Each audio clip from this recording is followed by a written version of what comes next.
What is up, guys? This is the Overleveled podcast, episode 31, and we have a couple of topics to talk about. Some interesting topics, some very small topics, but topics nonetheless. And to start off, quickly want to say Talati is not here. He has something to do. He will be on next week's podcast. So, yeah.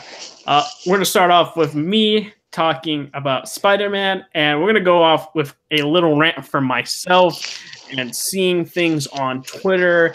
And it's getting to this point where I am just like, wow. It's just like the hurt is real with the Xbox community for this game, right? I know I slightly talked about it in the previous podcast episode, right? But I want to talk about it now because it's really getting out of hand. Insomniac is very vocal on Twitter. They're able to see your guys' tweets, and when you guys type stuff like that, they're going to be like, wow, we made you guys Sunset Overdrive. And it's fact. They made Sunset Overdrive exclusive to the Xbox One because they wanted to keep the license for the game, because Sony wanted to, have that license. So, I don't blame them for doing that. But when you don't support their game and you do things like this on Twitter, it shows you guys are immature, hypocrites, and you're getting to the point where you just need to stop, right? Because if you guys wanted like this type of game, you would have supported Sunset Overdrive 1, right? And because it powers similar game mechanics for the game. And what I think in total is, and I'm going to get to what they're going to say on Twitter, is this. I understand that you guys don't have games, and I'll go more in depth in the couple topics later. But do not harass the devs on Twitter because they see it, and next thing you know it, they might not even make Sunset Overdrive 2 for the Xbox platform. They might make it multi-plat, or they might just go to Sony and just make it exclusive there. You don't know. So you guys need to represent yourselves in a good manner. Now, I want to quickly talk what they have said on Twitter. It's like, Insomniac, why haven't you put this on, Xbox? Insomniac, not my hashtag, not my Spider-Man. I hope this game flops. I'm going to boycott the Avengers Infinity War movie now. It's just like, wow. I can't believe what I'm seeing right now. The salt. It's like, you're not going to support the movie because it's not on your platform. Right? It shows that they want the game. It's right there. It's because they're complaining, and I just don't understand why they need to go out and harass developers for Insomniac. To me, that's not the way to go about things, and it shows you're also getting to that point where you're wasting their time and you're wasting yourselves time. You can go and buy a PlayStation. Let's be real about that. You can buy a PlayStation with the amount of complaining you all are doing. And saying that you won't support the Avengers movie just shows how much immaturity is going on in the Xbox community. And I'm not talking about all the Xbox. I am talking about the extremists, the fanboys. And this shows right now that the Xbox do want this game. And guess what? Simple solution. Go buy a PS4. It's not hard. Go buy a PS4. Stop harassing the developers on Twitter, because this is unreal. Is it getting out of hand? You guys need to stop. And that's it for my rant. What do you guys have to say? Inspector, hearing all this, saying hashtag not my Spider-Man, we're going to boycott the Avengers Infinity War movie. Like, You think this is getting out of hand?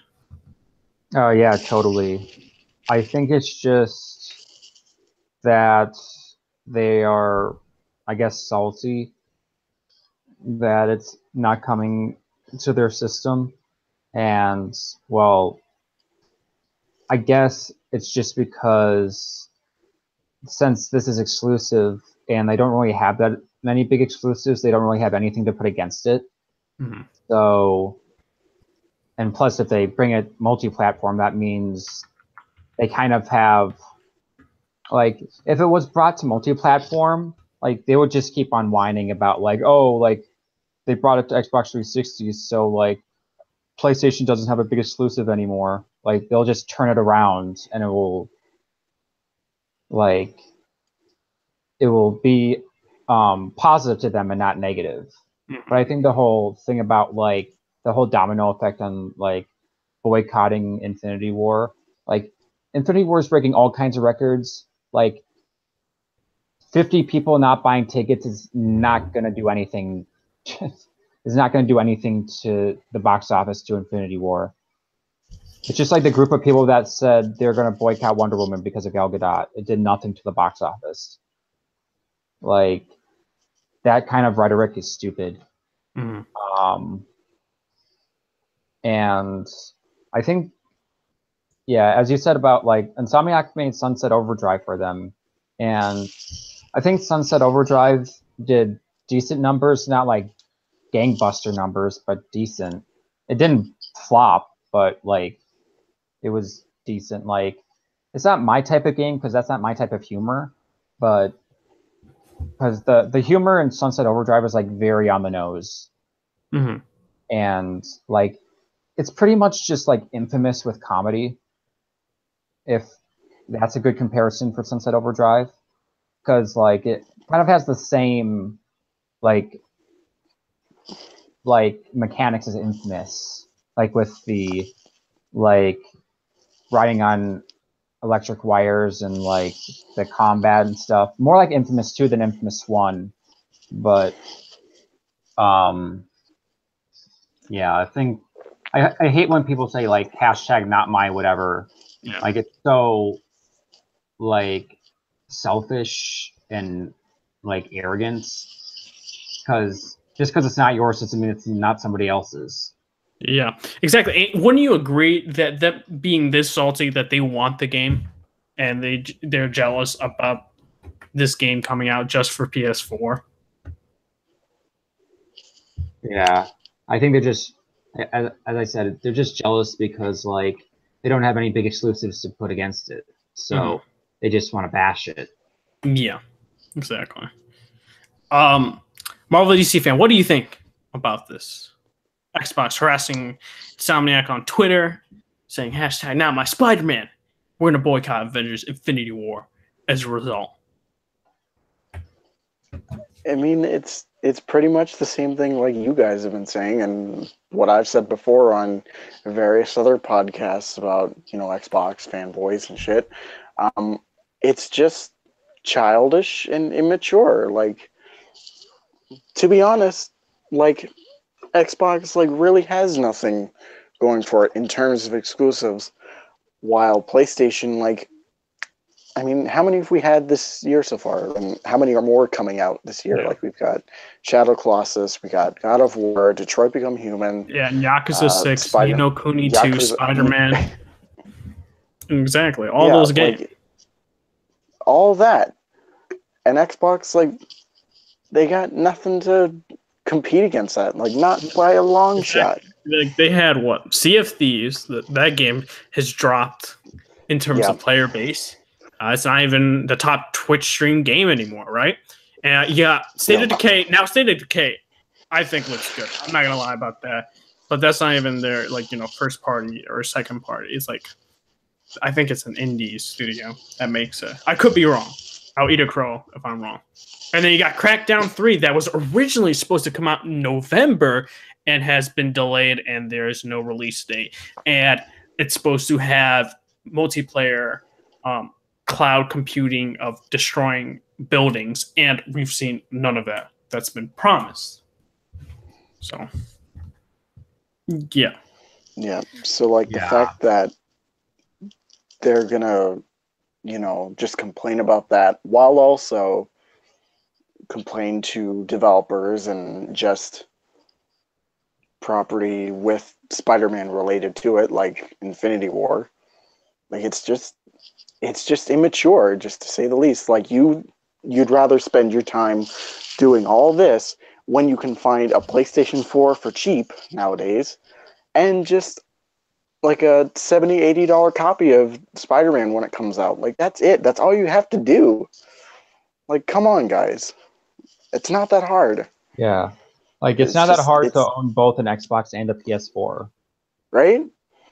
So I mean you spend, I don't know, like how much on like what games come out for Xbox, not to mention gold and all that stuff. And those, like, especially the ones that bought like an Xbox One, OG Xbox One, a Xbox One S, and Xbox One X. Seems like you guys are doing pretty well for yourselves, and you're able to get a PS4 Slim or a Pro. Yeah, it's just insane and just terrible that there are people in the world like this, and that there will continue to be people in the world like this. So, yep. And now we're gonna, quickly, talk about some Spider-Man-esque news. And also, I do want to say there's gonna be more information from Game Informer on April 13th, and so far they've released, whip swinging mechanics, combat. I think that's it for this week until Friday, of course. And some screenshots have been shown, which I'm going to show real quick here. And give me a sec. Okay.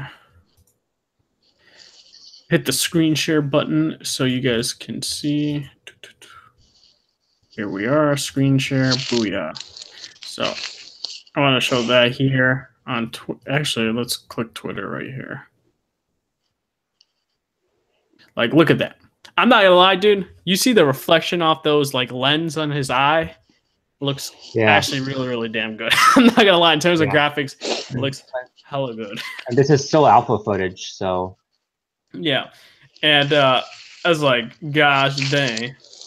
And supposedly, like, even a video, I didn't even notice that. Supposedly, his suit ripples when he's like on the chopper too, and I was like, wow. I didn't even notice that. I see the ripples. Yeah. Yeah, I was like, wow.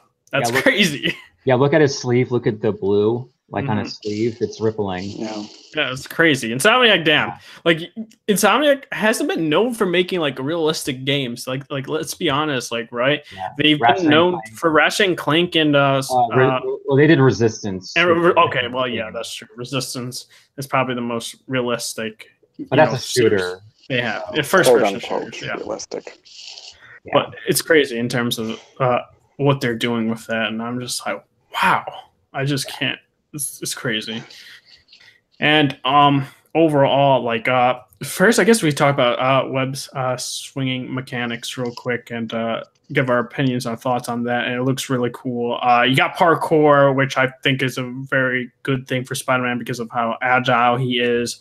And I think, like, originally when doing that, I noticed that there was parkour, but I didn't think that there was going to be parkour. One thing that kind of confused me on like the whole web swinging part, when you're web swinging, if you just have to tap R2 to web swing or hold it to web swing. I believe that's a good question. Maybe I wasn't paying attention as much, but I thought you it just said R2 is like the button for everything, like parkour and for web swinging. I think that's a good question.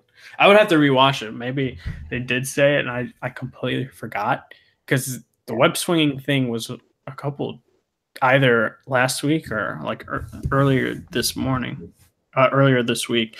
But what I think they mean by that is, I think it's like hitting the R2 button and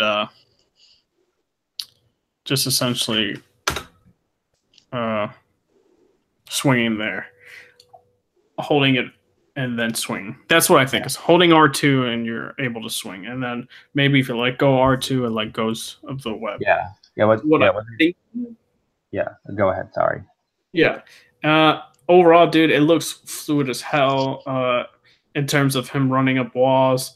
I know people are saying, "Oh, yo, where's the wall crawling?" And I think that there's going to be wall crawling. That's like the signature thing for I Spider-Man. think they Yeah, I think they already confirmed it. Yeah, I think the artist confirmed it. I think the wall crawling is just going to be like, if you walk up to a building and you're not swinging, you're just going to go into a wall crawl. I think that's what it's going to be. Because, like, as they said, like, if you're swinging and you just slam into the wall, like, you lose all your momentum. And the whole thing about the swinging is that you don't want to lose your momentum, so that's why he runs up the building. Exactly, and it goes faster and faster. It's crazy. And they confirmed that momentum, you can gain more momentum by unlocking, traits for Spider-Man. Kind of like the Arkham series where you get traits and stuff like that too. Yeah. I love how they have a dive bomb mechanic like Arkham, where he just dives and I like how when they said like if you're above the building line, you can't swing because there's nothing to connect to, but you could like dip down a line so you can get down to the building line so you can keep swinging. Exactly. That's what some of the Spider-Man games have lacked in the previous ones, besides Spider-Man 2, of course. Yeah. That's actually, I think, the most realistic in like web attached swinging. Even though I like the swinging in the Spider-Man Web of Shadows, right? It had its flaws because like sometimes it didn't actually connect to the buildings, and it was like, what? I'm in the air. That doesn't make sense. And that's kind of one of the things that got wrong. And then Beanox, I won't talk about Beanox. I'm even the type of guy that didn't really care for Shattered Dimensions, to be honest. I know some people did. I like Shattered Dimensions. Yeah, but for me, I wasn't like I have it on my PC and stuff. For some reason, I just can't finish that game. Oh no. But overall, yeah, it looks fluid. Like that's one of the things is good, and I feel like I'm gonna be addicted to swinging and stuff like that. And like you're able to even like swing near the light post, and he's able to do moves and stuff like that, which is really really cool. Yeah. And it's gonna be very very fun. Overall, what am I missing for the web slinging? Dive bomb mechanic. You got your web zip, of course. And everything's momentum based, and you're going faster and faster. What they said is that like you could web zip to a perch with R2 and L2. Oh, okay. And like if you want to keep going, you can press A to jump off. Or like how it works is that if you're web swinging and you press A, you exit the web swing. But depending on where you exit the web swing, you either get forward momentum or upward momentum. So, like, let's say because the web swing is on a pendulum, so it's like forward and backward. So I assume if you like do it at the height of the web swing, like right at the end of the pendulum, you get upward momentum, and if like you do it like 3/4 of the way, you get forward momentum. Like I'm just guessing, like I don't know. Yeah, I got you. But yeah, no, overall, that portion's good. Marvel DC fan, what do you think about the web slinging with that video and stuff like that? I mean, like, I'm excited.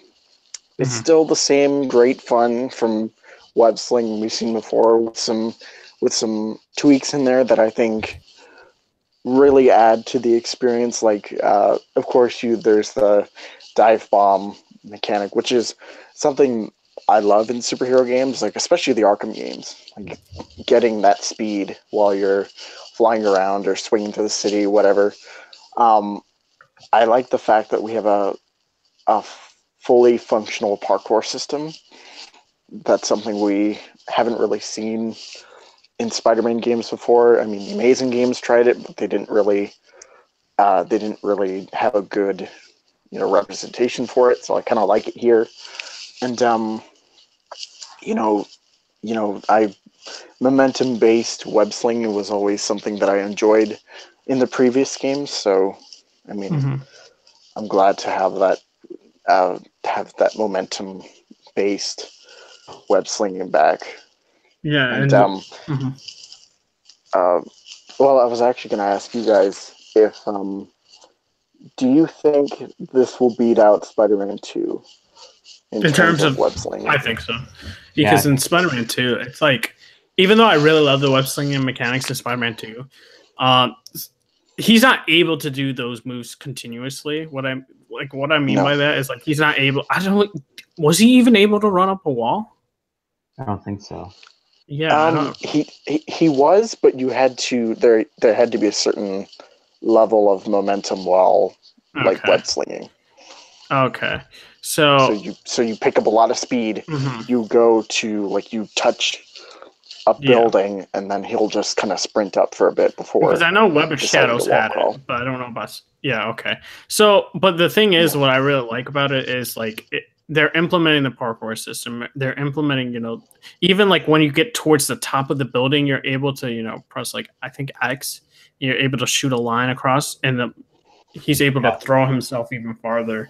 And I think that's really, really cool, making him super seamless and more experienced, because he's been Spider-Man for 8 years. So it's showing that this Spider-Man is not inexperienced like Homecoming, and he's able to do all these cool tricks and continuously. And I think it's really, really cool. It's going to be really, really fun, just having him basically, like, go super fast throughout New York.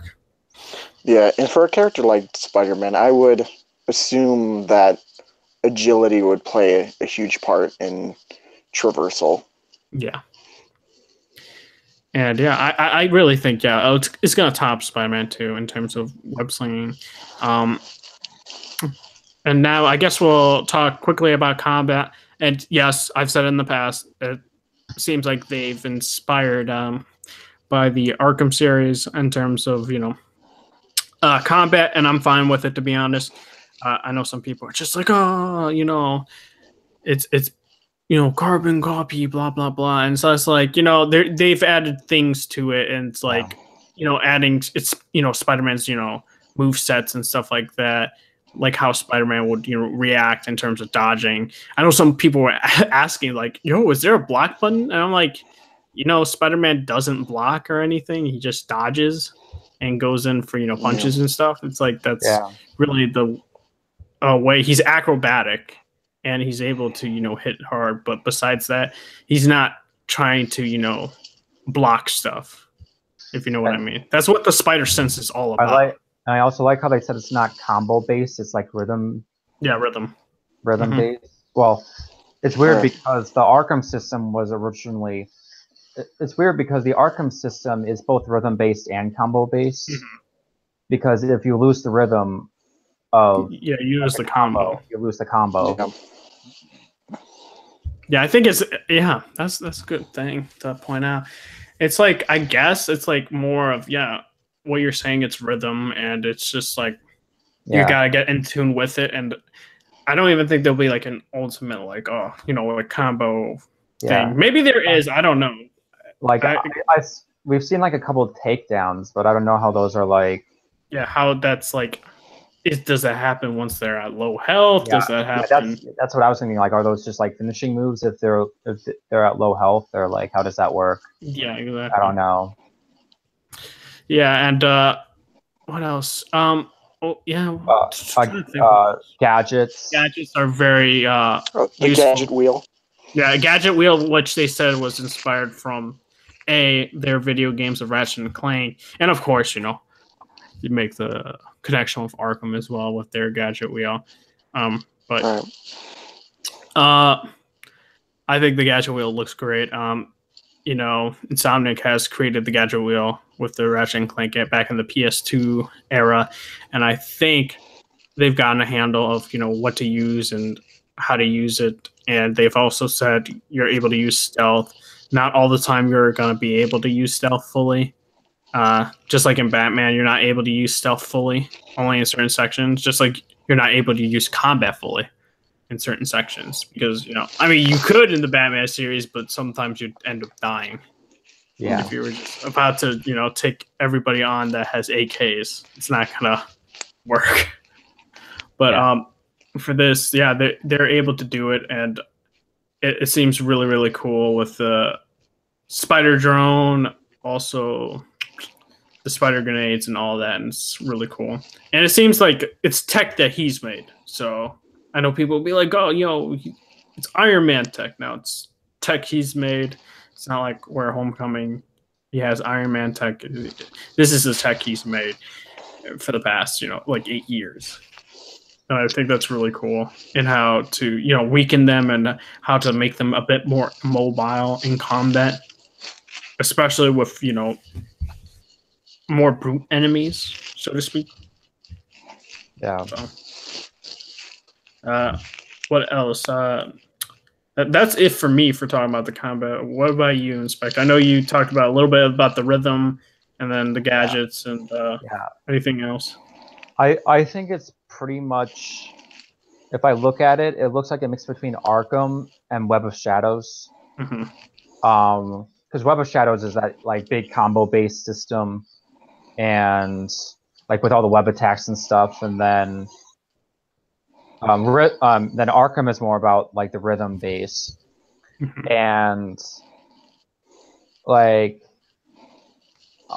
I like how they're going in like the Arkham, like in the Arkham Knight direction, where like you can use multiple different gadgets in like a combo. And I think the difference between this and Arkham is that, as you said, I don't think there's a counter button. There is a spider sense, but I don't think there's a counter button. I just think there's like a hit button, which is square. They didn't really say if there was like a counter button. No, I think like when you see the spider sense, you hit something in order to dodge. Yeah, that's not really a counter. I guess you could say it's a dodge thing, which that's the only difference. Batman's able to block / counter. Yeah. Spider-Man doesn't do that. That's not. Yeah, but I just feel like I just hope the gadgets aren't an easy way out of combat, because like the tripwire looks cool, but it's also an easy out of combat. Yeah, like you can just like throw the tripwire into somebody and then they get stuck together, or you can throw the web bomb in there and just like ties up everyone. Well, the web bomb doesn't really like time up. It just like it looks like it just like webs up their hands so they can't hit you. But that's my only worry, is that combat might be a little bit too easy. Yeah, I think that's really because you know how usually it is with Game Informer and like other outlets that they have to give it the easy version for the game, and that's kind of the thing where we can't really know whether or not the combat will truly be easy. It's because I don't know why they don't do this and put it on normal / hard difficulty. Yeah, because you're just like, oh, the game's gonna be easy and stuff like that. It's because they put on super easy, so because of the coverage, they don't want them to feel like, oh, it's too hard, and then they complain about the game or something like that. And that's kind of where you have to, I guess, compromise of some sorts. Yeah. And like especially like let's say God of War, right? There's one person playing it. We'll talk more about it, but there was one person playing it and made it seem like it's easy, but they have an ultra hard difficulty in that game, which is gonna be insane, supposedly. But yeah, no, I know definitely I'm not gonna play this on normal. Most likely I play this on hard, of course, to get the most fun out of it, like usual. And I usually play my games on normal. Yeah, no, I got you. But yeah, no, I think it's because they have to have those interviewers play the game at the easiest difficulty, especially with Ratchet and Clank too. Man, they did the same thing with that, I believe. The game actually is more difficult when you play it on normal than they were playing it. So I think that's the case. Well, I mean, like when you're doing coverage on video games, you don't want to look bad playing it. Exactly. Yeah. But what are your thoughts and stance, I guess, on the combat that they released today, and any thoughts, I guess, in general? I mean, from what I've seen today, and from the other like trailers and covers that we've seen from E3 all the way up to now, I think for the most part, I'm really excited about it. Like I don't mind the fact that it's trying to be Arkham, and I've said this before about, with that combat system, that I feel that it works better with Spider-Man because like, how does Batman have spider sense in the Arkham games? Like, come on. But I feel in this game they do it very differently in a way, because I think you, like Inspector mentioned, like there's no counter button.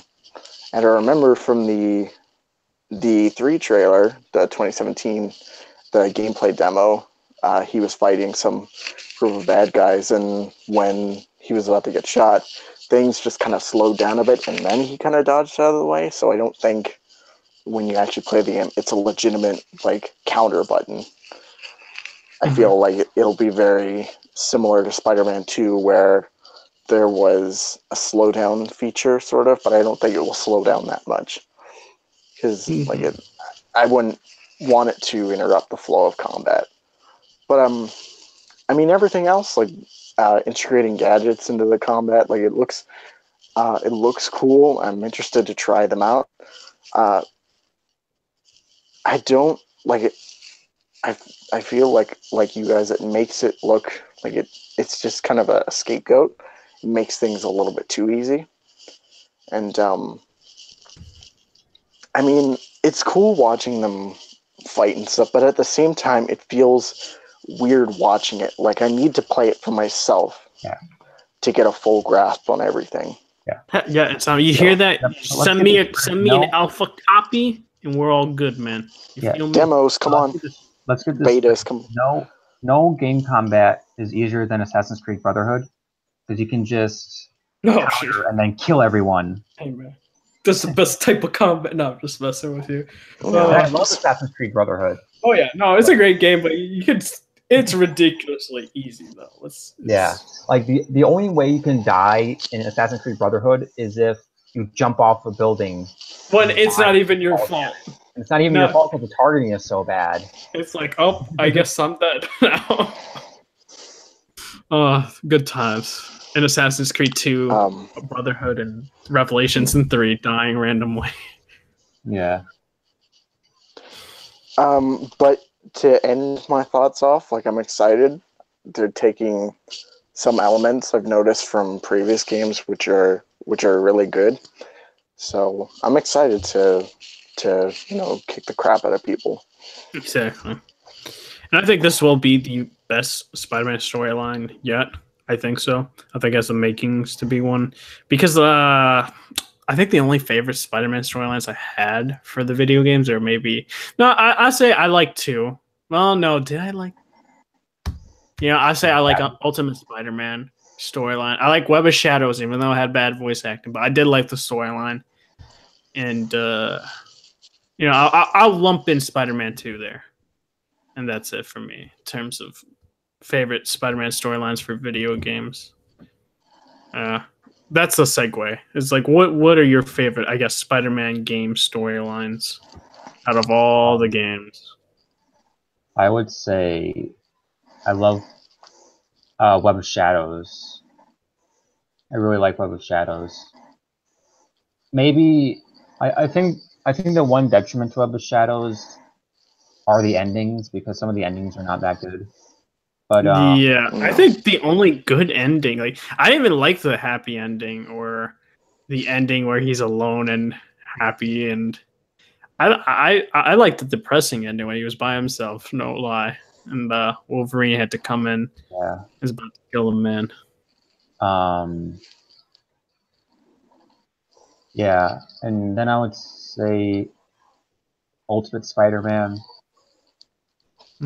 Even though I don't remember finishing the game, I think I got like halfway through. Maybe because I was young and I didn't have that the skill. That too, or skills, dude. The Silver Sable that got me annoyed. I think I I would got to love like that. I think I got to like the second Venom part, and then I just like gave up. You don't The know Blue rage Beetle, until you play Blue the Beetle Carnage boss fight. Oh, Blue Beetle made me rage for. I think it was it Venom or was it Spider-Man? I forget which one. I think it might have been the Venom where he made me rage a bit. Yeah, I think the main problem with Ultimate Spider-Man is that it was so tedious. Mm-hmm. Like the Venom, sessions is just you eating people. Like that's all it is. I mean, yeah, you're getting that energy, that life force, though. Yeah. No, it was weird with the Beetle fight because like they enclosed you in a small space to be real to fight Beetle. It was really hard when I was a kid, of course. Now I'd probably beat it with ease. Yeah. I just remember like the races with Human Torch being really frustrating. Oh, dude! Like in the beginning, it's really easy, but once you start doing more of them, it gets hard. And then you start to rage. It's like twice as fast as it was funny because back in September, I just finished the 5th Johnny Storm race, and that's the last one. And you had to circle the island of Manhattan, like the entire circle, all the way back to the Baxter Building. And it is one of the toughest things I've ever done in a video game. It was so frustrating. Yeah. And I would say number 3, I know you're not a big fan, but I like Shattered Dimensions. Even though I think the setup is a bit weak, I like the different gameplay styles of each Spider-Man. Mm-hmm. Even though I think Noir is the best one, mainly because I like stealth games, but like I think Noir and Amazing are the best ones. Ultimate is okay, like, and the problem with the 2099 ones, the 2099 ones are cool, but they're just too short. Like the 2099 missions are like the shortest missions in the game. But I really like the Noir missions, especially the last one, which is Goblin. I really like that one, even though that boss battle was really frustrating. And I really like the Vulture boss battle. But yeah. So top 3 is Web of Shadows, Ultimate, and Shattered Dimensions. Okay. What about you, Marvel DC fan? Me, my top story is probably Ultimate. My second favorite would probably be Shattered Dimensions. Just on how like creative it gets to bring these 4 Spider-Man like together, even though they never interact through the whole game until the final cutscene. So, and then I think that my third one is probably Spider-Man 2000, the PlayStation 1 game, just for how campy and how corny it is. So. Okay, gotcha. Yeah. Well, yes, this is, this is it for this Spider-Man topic, but we'll talk more Spider-Man news next week, and hopefully Friday, of course, we get something good, So next topic we have is God of War. So want to tell you guys, of course, God of War reviews come out actually tonight. And if you guys actually are going to try and stay up, which is crazy, it comes out, the reviews, 12 a.m. Pacific time and 3 a.m. Eastern time. I know I'm not going to stay up to see reviews like that. That's just, no. I got to get up. Either. I got to get up at 7 in the morning, so that's a no-go for me. I'll just see them once I wake up on Metacritic and stuff like that. And once everything's posted, because there's probably going to be at least 50 reviews out because everyone's, all the outlets want to get the clicks and stuff. and give their score to Metacritic, or Metacritic actually has them probably, and they're just gonna post it, that night. But overall, I guess I'm super hyped for God of War. It comes out, I believe, we're going by about 9 days, I think. So yeah, God of War hype is getting real, man. I'm super excited. They showed some new gameplay for God of War, and I have to say, I believe it's the actor that's from Stranger Things. I think his name's David. He plays the sheriff dude, and he's also playing Hellboy. Yeah, David Harbour. Yeah, he's supposed to be a big God of War fan, and GameSpot released a video of him playing it. And dude, they showed that title screen, and yeah, it's legit one shot. This game is 100% a one shot. They've been very vocal about this game being a one shot. No, cutting out, and no loading screens. So yeah, this is gonna be a one shot game. It's gonna be great seeing that, because it's never been done in a video game, to be honest. I can't tell you a one shot video game. Yeah, me neither. And yeah, that title screen though looked pretty nice, because right when you start the new game, you start the game. Camera, goes to like the left or behind him. That was pretty much like God of War 3, where like you press play and then just go straight to the game. Mm-hmm. Like I don't know how they do that. Like, oh yeah, so with all the God of War games, I believe, right? 1, 2, and 3. I don't know about the PSP ones. I don't know about Ascension, but it's been a while since dude. That game was probably the weakest God of War game. So that was it made by Santa Monica, or was it? It was their B team. There's different development teams in Santa Monica, so their A team did not make Ascension at all. The B team did. Wow, I can't believe I almost forgot Ascension came out. Yeah, people. Even though it's not a bad game, it's just like Gears of War, where it's like you have 1, 2, 3, and then everyone forgets about Judgment, because Judgment was actually, like, I've heard Judgment is pretty bad, but the God of War, it wasn't like bad. It was decent / good. Yeah. It was just like, I put Ascension as decent. Like, it's weird. It's just I've heard that. Sorry, I keep interrupting you, but no, I got you. God of War 3 is the weakest one. If you're talking about main installments, I would say yes. But if you're comparing it with Ascension, no.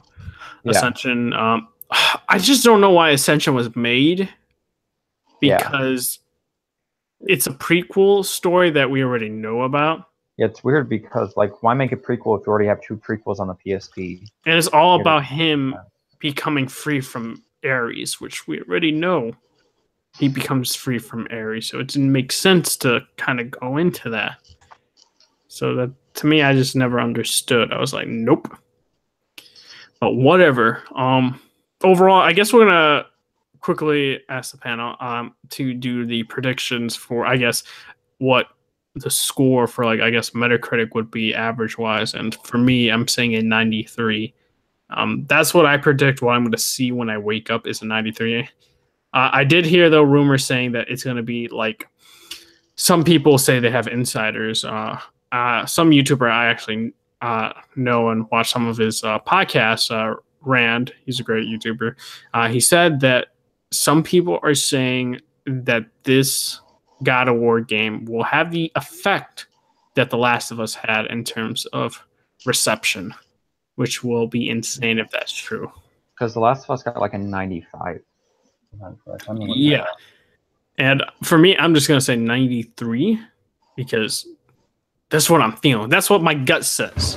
I could be completely wrong, but I'm thinking it's a 93. So, Inspector, what do you think it's going to average out to be? I'm going to say 90. 90. Nice. More of a DC fan.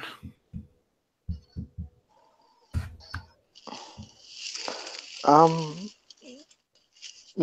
would also say a 90 myself. Interesting. Yeah.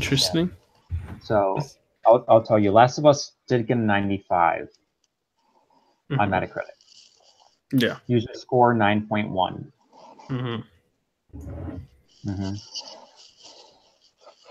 So who knows?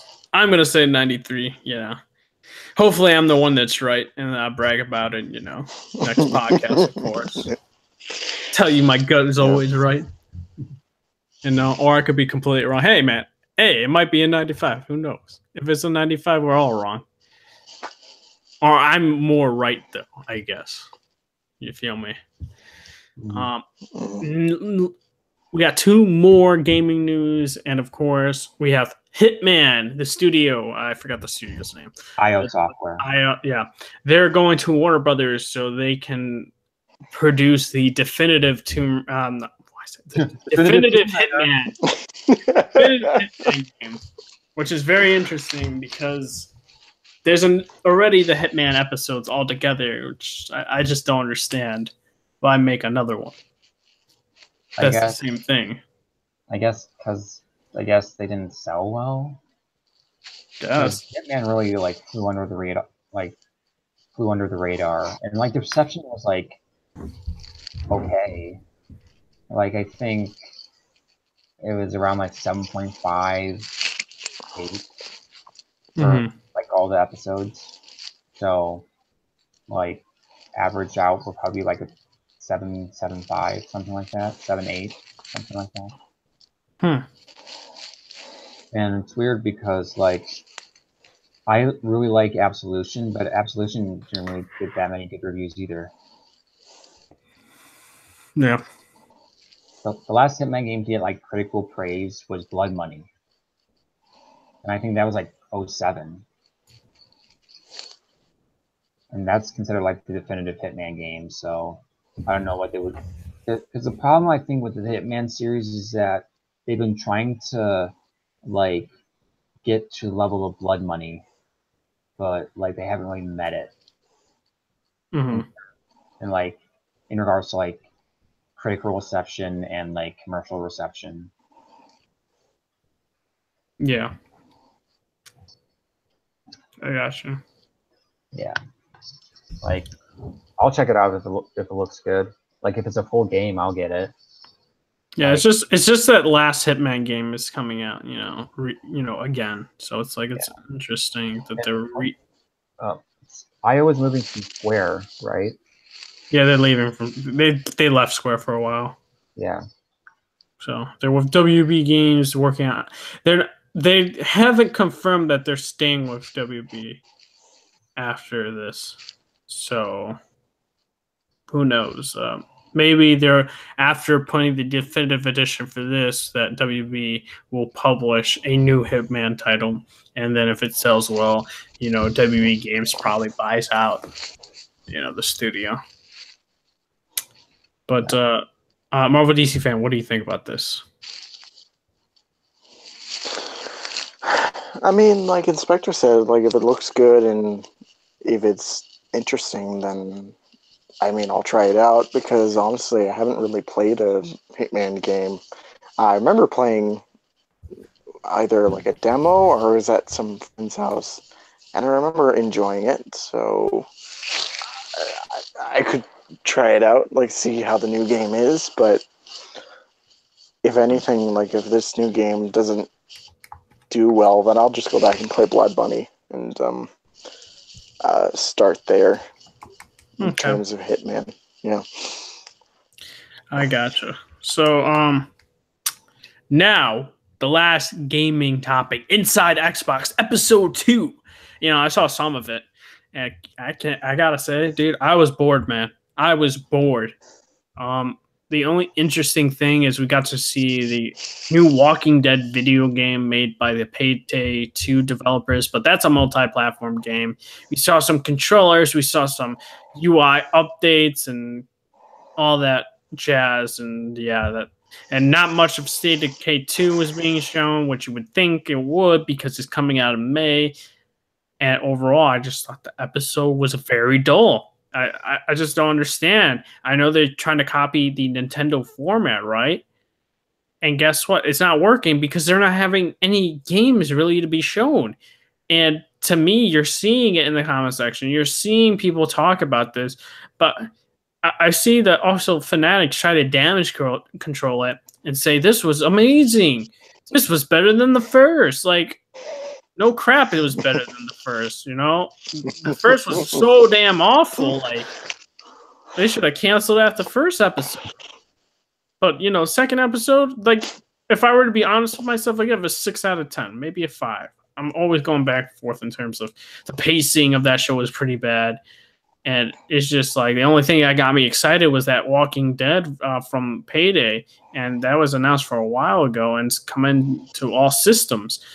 And I'm just like, man, I really do think Microsoft needs to rethink their strategy because, A, this Inside Xbox isn't cutting it. You're not Nintendo. You don't got the games.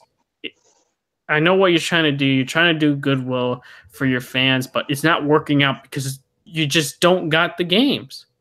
It is as simple as that. And I'm not trying to be that type of person like, oh, you know, they got nothing. Well, my thing is this. They need to do something soon because the fan base is just not getting on board with this. And you see they're clamoring for good games. They want Spider-Man. They want all these other games. And you're just not providing Microsoft. And my thing is this. You need to get more first-party studios and cultivate it so they can become something better. So you can actually get studios on the level of Sony's first-party studios or Nintendo's first-party studios. And we see the quality that they're putting out. Sea of Thieves, no Kraken body. Sea of Thieves, fetch quests, and no progression system. And you see that this game is unfinished. And it's $60, which is very depressing and sad. And I think you guys need to start demanding better from Microsoft. Because if you don't and you damage control, you're going to get the same result. And it's going to be crap. And you're going to get the same result in the Xbox Episode 3 or Inside Xbox Episode 3. And guess what? That is on you if you defend this. And yeah, instead, Xbox needs to go. They're not going to show any new games or footage or anything that's interesting, and you got to show me UI updates that I could do it on my own time, on my own system. Like, no, thank you. Well, that's just me. Inspector, what do you think of hearing about this from me, or maybe you heard the Inside Xbox Episode 2 from other, I guess, Xbox fans or other people? Yeah, like Microsoft is trying its hardest to get like fan appreciation back, but I don't think they're doing it in the right way. As you said, they're not Nintendo. They don't have the games, so why do this if you don't have the games? Like, just keep it to like E3. Don't do like this show that you just show off like little snippets of stuff that we already know of. Like, there's really no use to do it. Mm-hmm. Like, if you're spending money on this show, which I bet they are, because like they have to spend money on everything, like it's a waste of money. Like, I don't know why you're doing this to have like an hour-long show every week or like every 2 weeks or whatever. Yeah. But it's stupid. Exactly. What about you, Marvel DC fan? What do you think about this Inside Xbox Episode 2? I haven't watched any of these episodes. Mm-hmm. I barely follow any news relating to Xbox because it's just hard for me to care anymore. They've done so many things wrong up until this point that it's hard for me to get invested in anything. Like, the last thing that I heard out of Xbox and Microsoft was that they were bringing the Duke back, but like, that's it. That's everything. Like, if anything, for this Inside Xbox show, whatever, they could have just made like Walking Dead an exclusive for now and then just called it a day. Like, but I just don't care at this point. And I mean, if anything, they might, if they're going to show off something good sometime soon, then like do it right now, because right now, it's just I don't care about anything relating to Xbox. So that's just me. Yeah, I got you. So I actually completely forgot that we do have one more gaming topic, and that relates to the Spyro trilogy remaster slash remake announced coming this year in September. On PS4, Xbox One. No news on a Nintendo Switch version of the game, which is very, very interesting. Overall, what do I think? Yeah, of course, I think the graphics look awesome. You see that's different. It's just like the same treatment that they give Crash, and yeah, I think it's gonna be great. I can't wait to go back into Spyro from like the PS1 era and all that, because it's been a while, man. It's been a while since I actually played Spyro, and I just can't wait to dive back into that universe and into those games. And it's very interesting. Activision is starting to actually do something different now. They're like, all right, let's gauge interest in Spyro and Crash and see if it sells well. And because Crash sold well, they went to doing Spyro. And it seems like they're trying to get some of the old IPs that they own and make slash remaster them, and I'm totally on board. And guess what? Activision will finally start to see that they just need to stop banking on Destiny and Call of Duty and start doing these type of games that haven't had in a while. And that to me makes me happy as a gamer, because we get to see potential new game sequels to these game franchises that have been so dormant for such a very long time. And these games are, iconic. These games are in people's, childhoods. And I just can't wait to replay that and just be super, super happy to experience these games again. But overall, I think this is this announcement is great, and you know what? I'll give Activision some credit there. Guys actually did a smart move into announcing this and into it being released this year. And yeah, everyone's been wondering if this game is going to actually happen, that this remake slash remaster will truly happen, and it is happening. If you guys want to get this game, support it, so Activision can actually, put some money into an actual sequel. But yeah, what do you think, Inspector? What do you think about the Spyro news?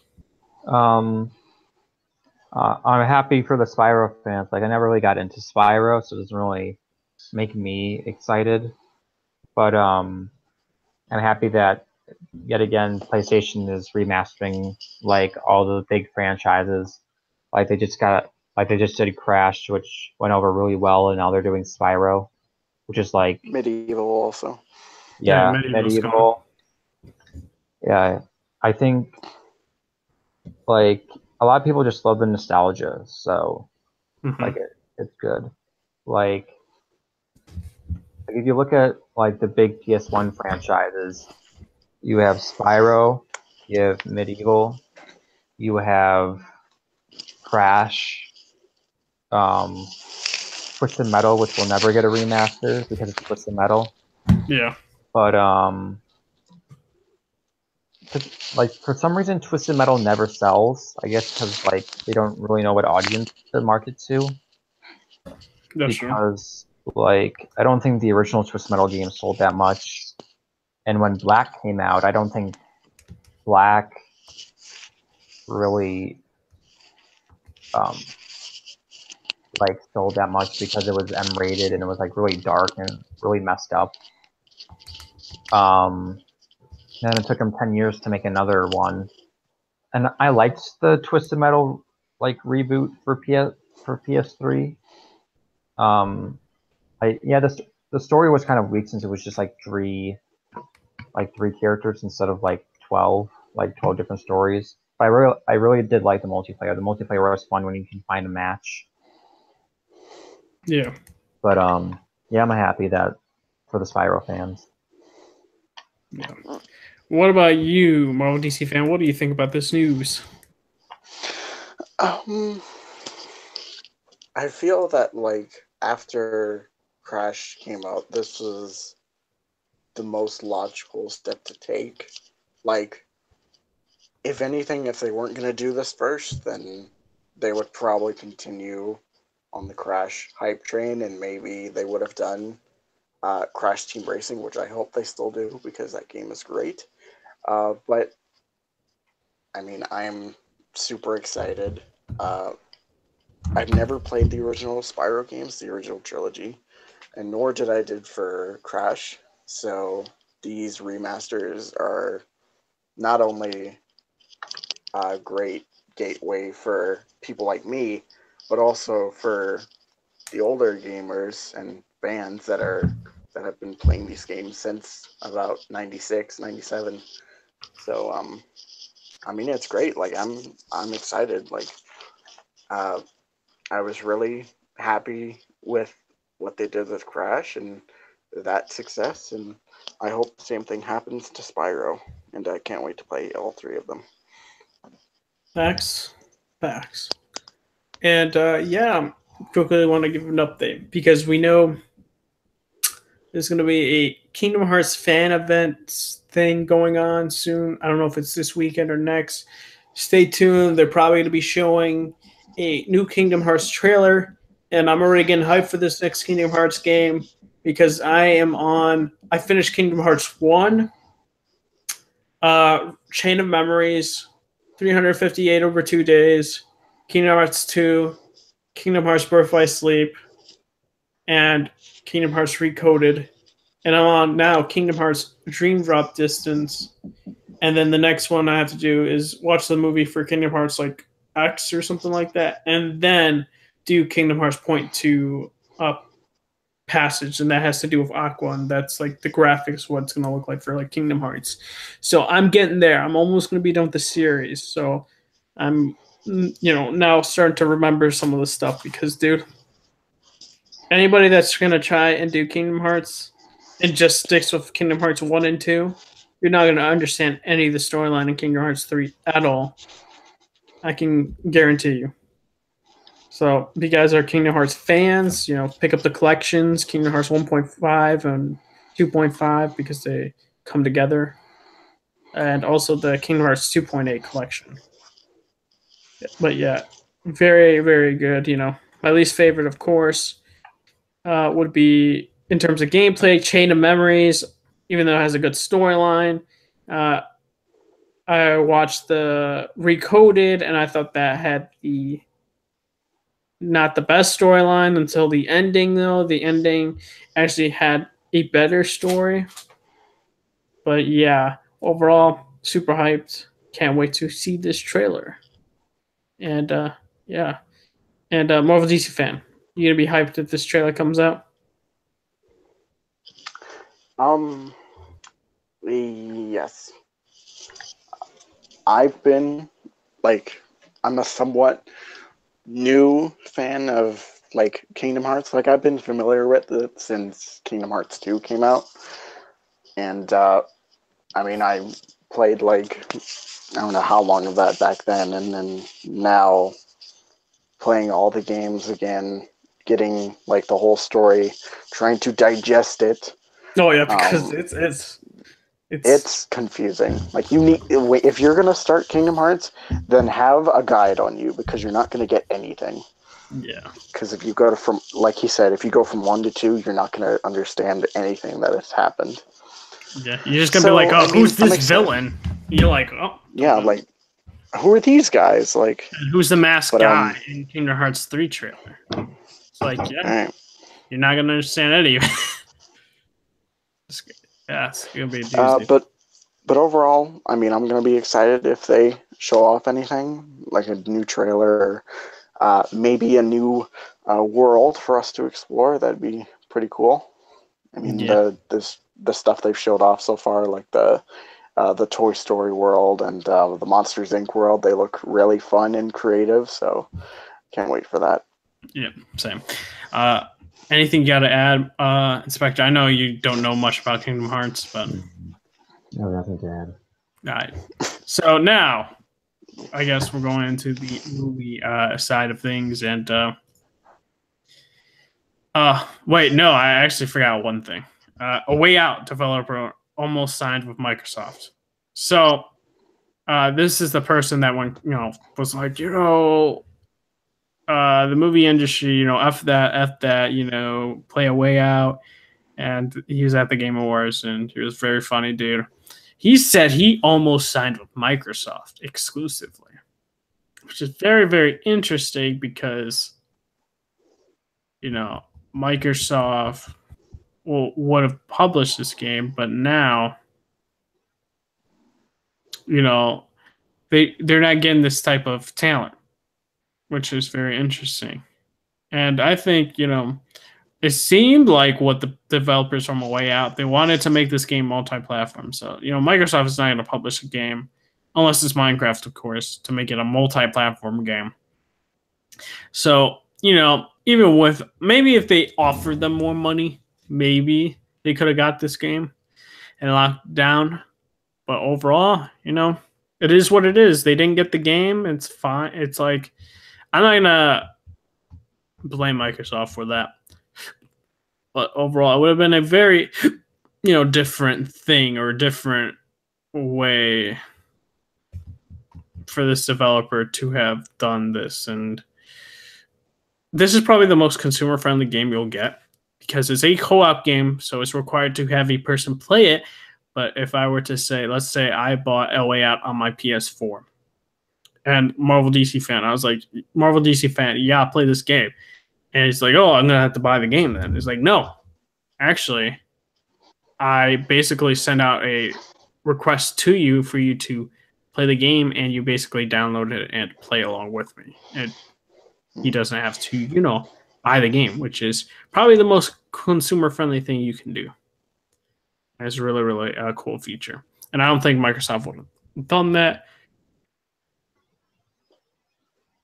But yeah, that's very interesting. But that's my thoughts on, I guess, A Way Out, because it's a very short story. He said, oh, I do want to point something out. He said, I think that was the best thing that could happen to Microsoft. He was talking about it when he signed with EA, but he said that guy is super cool. Wait, he said that guy is a super cool guy, super passionate about games. And it's one thing to be passionate about games because, we've seen Phil, praise Horizon Zero Dawn. I think that's great. But I do think Phil needs to start to look and address the game problems that they're having and the quality of games that they're putting out with Sea of Thieves, and kind of say, this is not the direction we should be taking Xbox. We need to start getting better studios and better developers. But to me, yeah, he loves playing games, but in terms of him helping create those amazing games, he's not able to do. But yeah, well, what do you think, Inspector? What do you think about The Way Out? The crazy dude who's like, oh, the Oscars and all that, and almost signing with Microsoft, and him saying, oh, Phil Spencer is a super cool guy that is passionate about games. Yeah. He's definitely a personality, but maybe that little tirade he went on didn't really help his game that much. And in terms of like him saying, like, oh, Phil Spencer, he's passionate about making games. I don't want to call it damage control as much as he's kind of kissing up to Phil Spencer.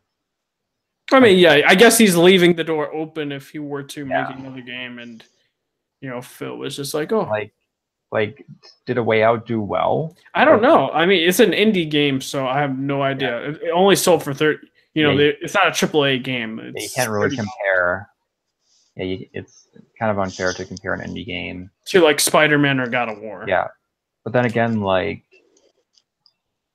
indie games have gotten a lot of press lately. Like I think I don't know if this is true, but because I'm just like throwing stuff at a wall here, but if I remember, I think Limbo is probably like one of the top 5 best-selling indie games there is.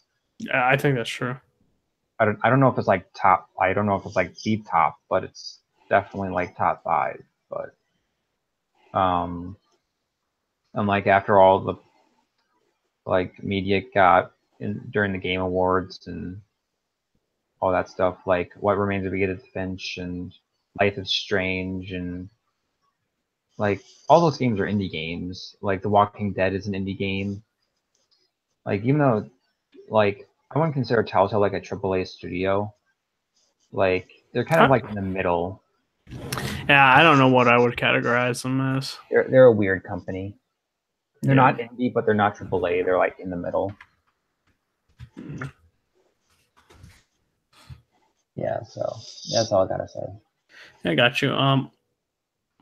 Marvel DC fan, what do you think about A Way Out? You know, the developer saying he was almost signed with Microsoft, and how Phil Spencer is a super cool guy that is passionate about games.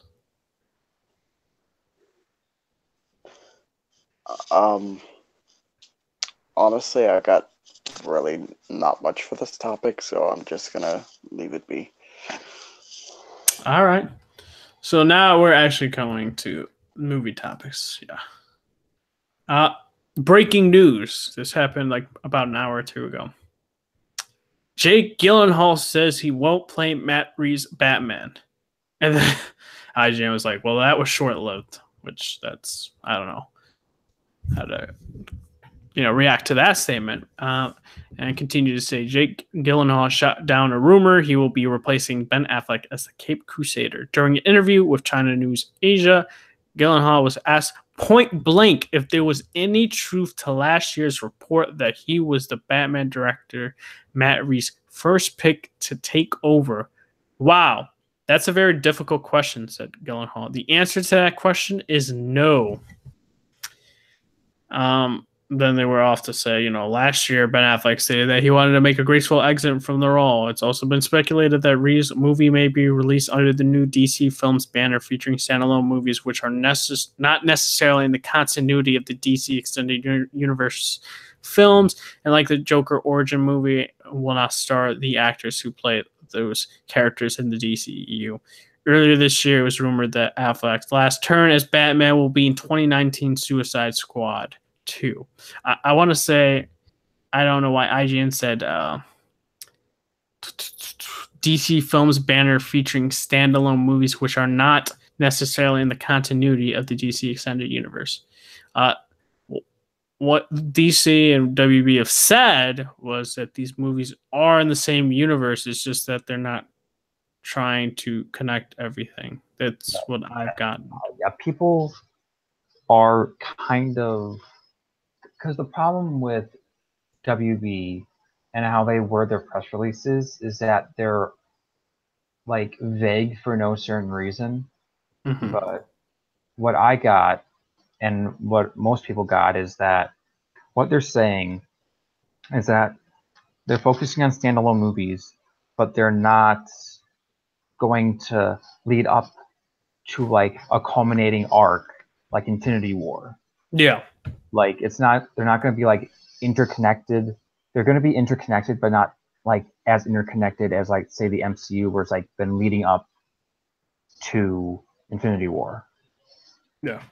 Like you're going to have Batman, and like you're not going to have Superman or Green Lantern show up in the Batman movie. It's just going to be Batman. It's not going to be like Spider-Man Homecoming, where you have Iron Man or Thor, or you have Hulk, even though Hulk is shown not to be a box office draw, but yet they put him in a Thor movie, and like people like go out and see Thor for some reason, even though Hulk is not a box office draw.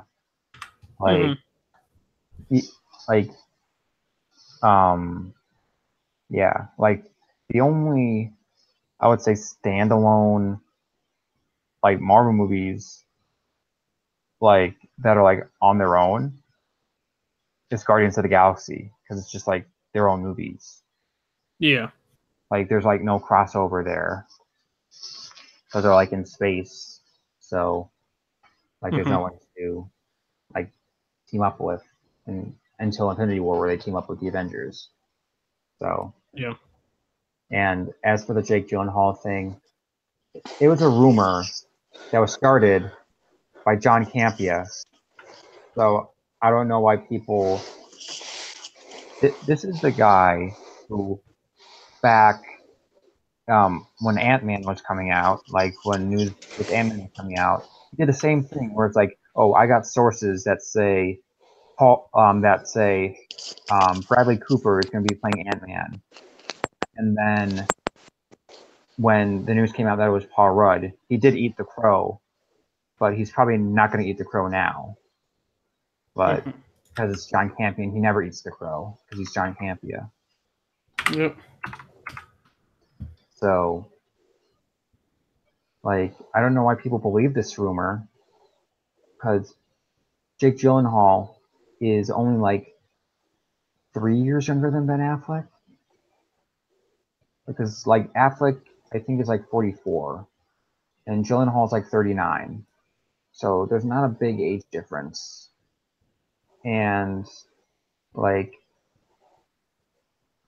Gyllenhaal, I compare Gyllenhaal more to Christian Bale because like Jake Gyllenhaal has a like chameleon type like actor where like he can go from like really skinny and like really skinny in Nightcrawler to like super buff in Southpaw. Yeah. It's kind of like the Christian Bale where like he can like form himself into separate like different types of characters. Mm-hmm. Yeah. All right. What do you think, Marvel DC fan, about this news about Jake Gyllenhaal? I mean, like, I wasn't that surprised that he would like turn it down because I feel that with like an actor of his caliber, I don't think he'd be really interested in a role like this. It's probably just me, but like if anything, he would do it just for the sake of, you know, being in a comic book movie and seeing how that would be and how comic book movies are in today's landscape. Like, if anything, that's the only reason he would do it. But besides that, like, I don't feel that he would be that interested in a role like this. It's, like I said, it's probably just me, but yeah, but that's all I have to say about it. All right, so we're done with that news, and we got some interesting news. Some news that I am just like, wow, I'm so disappointed in moviegoers right now. Jumanji overtakes Spider-Man as Sony's biggest domestic box office release ever. Worldwide, the film has taken in over $950 million. After weeks of impressive returns at the box office, Jumanji Welcome to the Jungle has surpassed Spider-Man to become Sony Pictures' highest earning domestic release, with $403.714 million at the domestic box office. As of yesterday, Jumanji has officially unseated Spider-Man, which earned $403.706 million back in 2002. The Jumanji numbers are unadjusted for inflation and just represent the film's total box office haul. Worldwide, Jumanji is topped $950 million, surpassed only by the company Skyfall, which topped $1.1 billion in 2012. Jumanji has become one of 2017's top grossing releases, beating movies like Guardians of the Galaxy Volume 2 and Justice League. As previously reported, a sequel to the hit movies currently in the works at Sony. Original stars Dwayne Johnson, Kevin Hart, Jack Black, and Karen Gillan are expected to return to the movie. Screenwriter Scott Rosenberg and Jeff Pinker are in negotiations to pen the sequel, while director Jake Kasdan is also expected to return.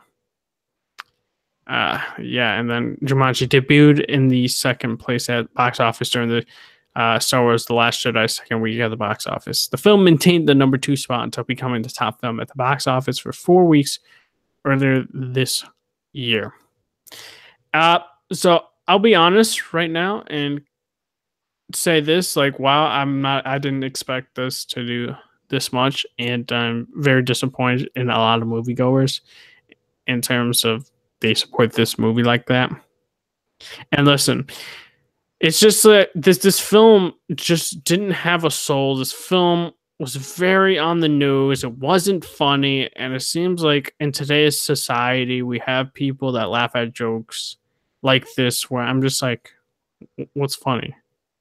I didn't laugh once at the trailers. Not once.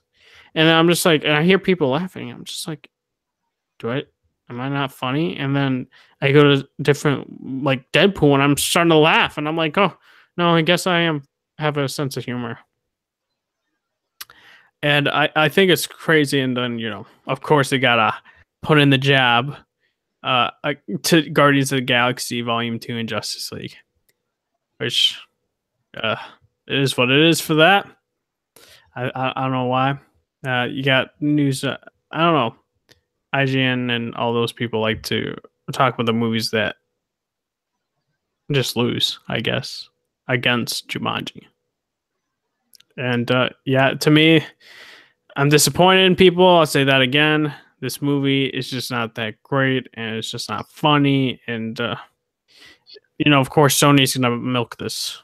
It is what it is, and people are gonna eat it up.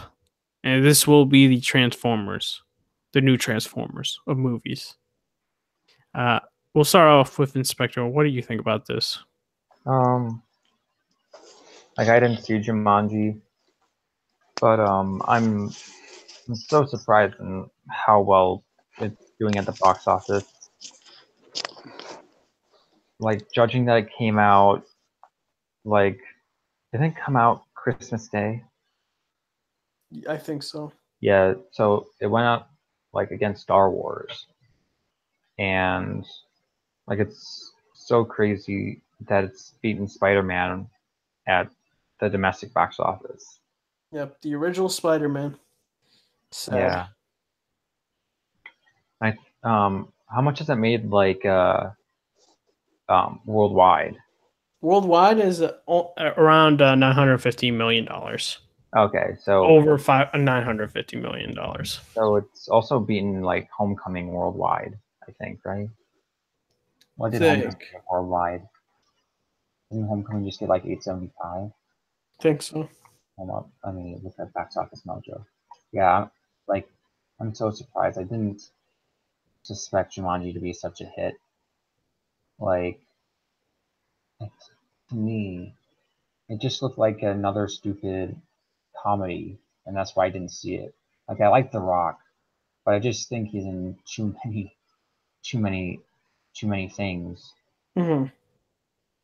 And he's kind of stretching himself thin, and I fear he's overexposing himself. Yeah. Now that we know that the Black Adam movie is going to be going into production next year, so that's probably going to be his main focus. I think he's also producing the Black Adam movie, if I remember it correctly.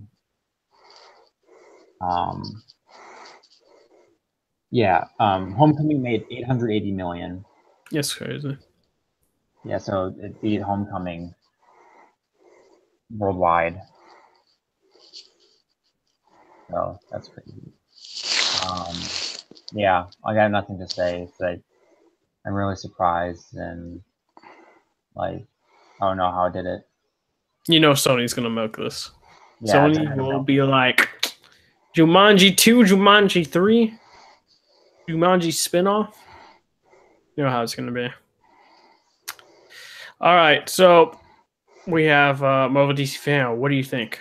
about Jumanji's success?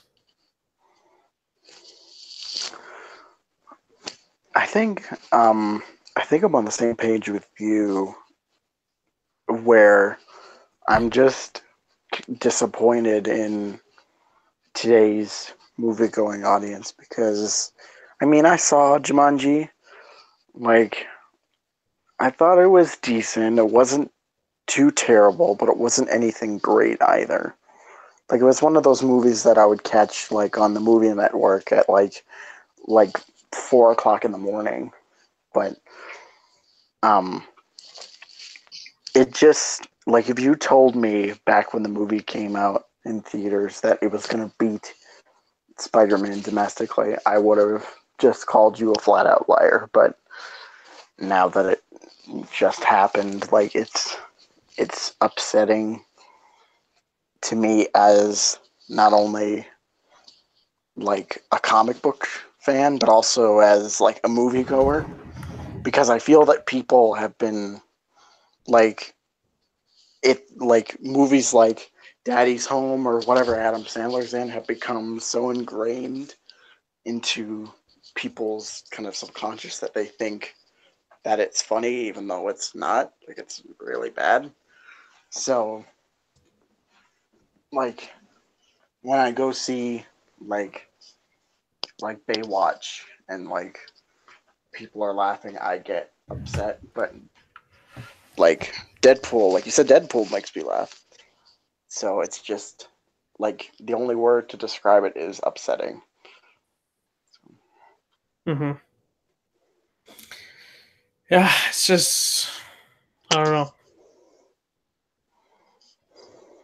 Bit disappointed. All right. So we have 3 more movie stuff to talk about. But the first one is DC's Batgirl movie recruits Bumblebee and Birds of Prey writer. So Warner Brothers is moving forward with Batgirl and bringing Bumblebee writer Christina Hudson on to handle the script. WB is looking for the best way to move the DC Films universe forward post Justice League, and they're doing so under new leadership from Walter Hamada. They got a few projects lined up already, but the future beyond Wonder Woman 2 isn't set in stone yet. What? But the future... Oh, okay. I thought he was saying Wonder Woman's 2 future. Okay. One of the properties that was thought to be a big priority was a solo movie for Barbara Gordon. However, Batgirl took a big step back when writer/director Joss Whedon left earlier this year. Since Whedon's departure, there's been a call to get a woman involved in writing what could be DC's second movie franchise led by a female superhero. WB even received offers from comic book writers like Roxanne Gay to take a pass at the script. It now appears they found their female screenwriter, but it isn't someone who's previously linked to the project, though she does have ties to another DC movie, which is the Birds of Prey that she was previously attached to, and the status of that film. Huh? Probably just wrote a treatment. Yeah. And the status of that film is unclear at the moment. So this movie could be an indication it isn't happening, but that Hudson delivered a solid script, and WB/DC would prefer to keep her working for them. Yeah, and that's about it. What do I think? I'm going to talk about a couple things. I'm not really liking... I don't like any of the Transformer writers. So you got Bumblebee writer. I'm not even going to watch the Bumblebee movie. So that's a thing there. Also, she's writing Batgirl, and she's worked on Bumblebee. Not going to see it now. I'm not confident in it. We don't have any director, so it is what it is for that. And then we have Birds of Prey, which they also write about. Nothing. We don't know anything about it. Other than it's been announced. The only thing I have a problem with is DC either leaking rumors or whatnot about these bunch of movies, and then Walter Hamada. Like, for me, it's like I thought he was going to be a good fit to be the, I guess, you can call him Kevin Feige, even though he still has to answer to WB. Yeah. It's just, I don't know. There's no clear set roadmap, really. Yeah. There's nothing like, other than, firm confirmation of stuff happening, such as Shazam, Wonder Woman 2, and Aquaman. Yeah. It's just... I just think he's more focused on cleaning house than he is... Like, I think what he's doing is that he's cleaning house first, and then, like, worrying about the slate. Mm-hmm. Like, you can't worry about the slate and still have the same people attached to it. Yeah. They'll just mess everything up.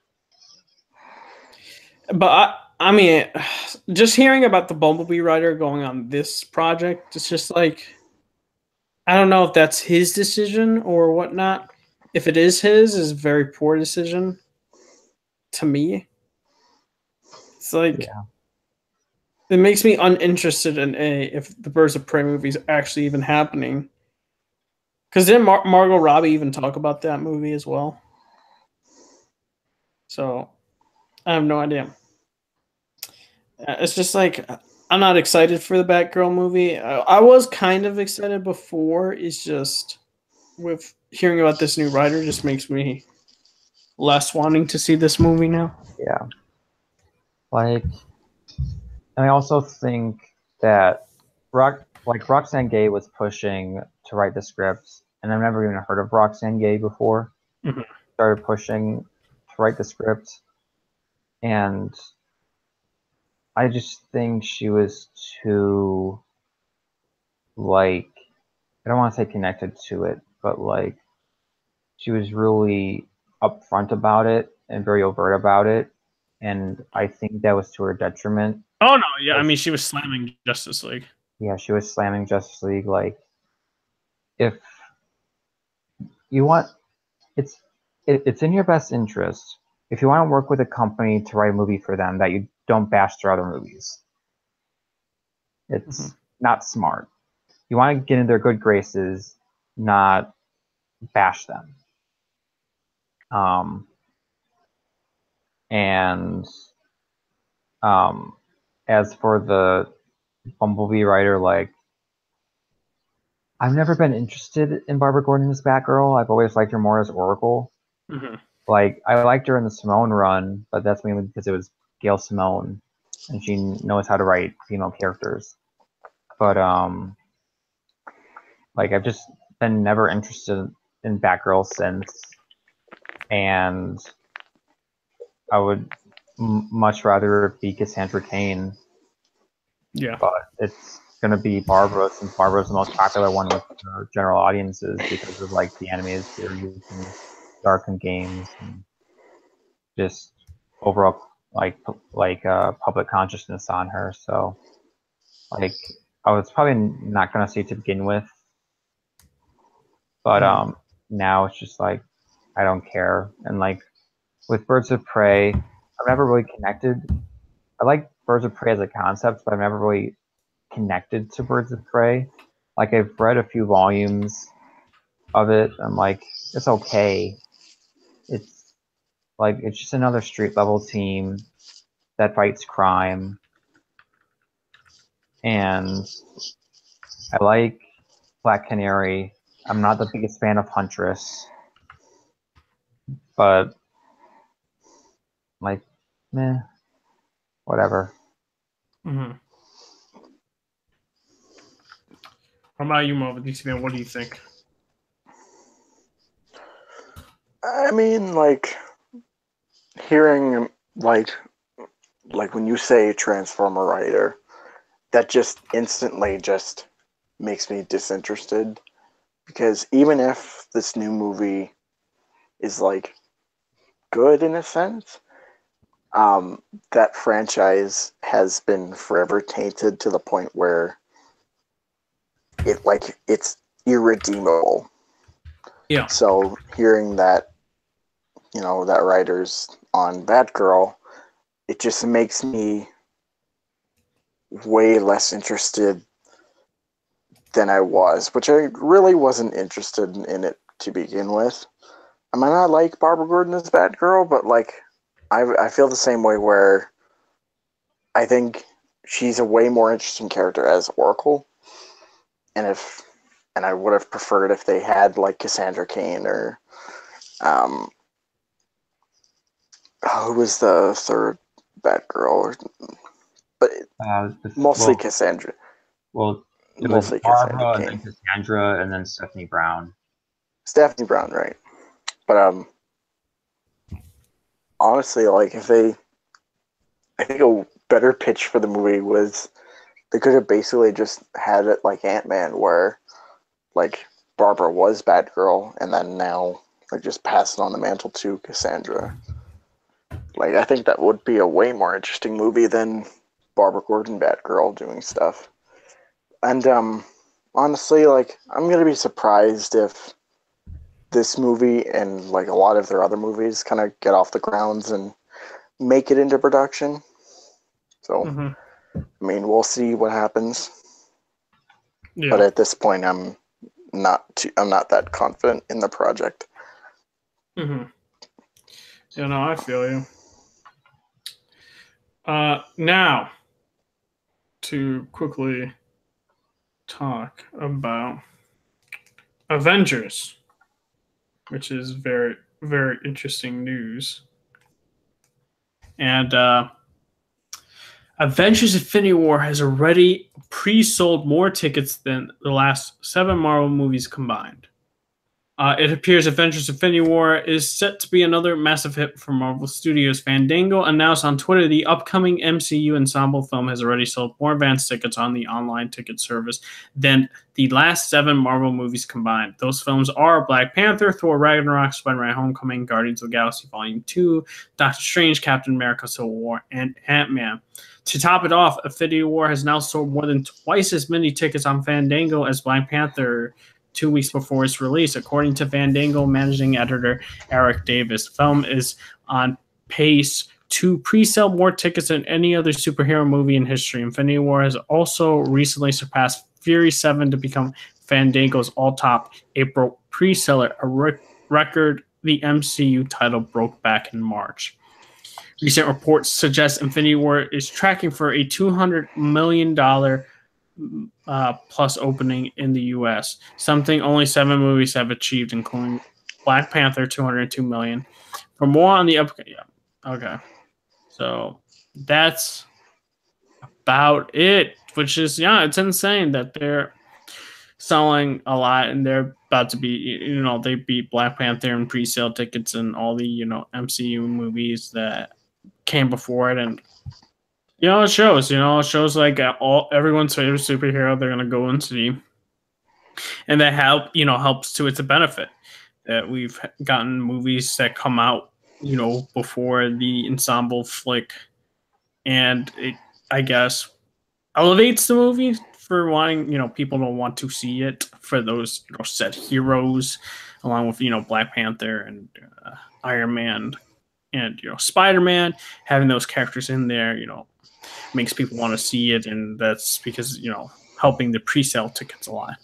And that's all I gotta say. It's like they broke records, and I think they will continue to break records going forward once the movie is released.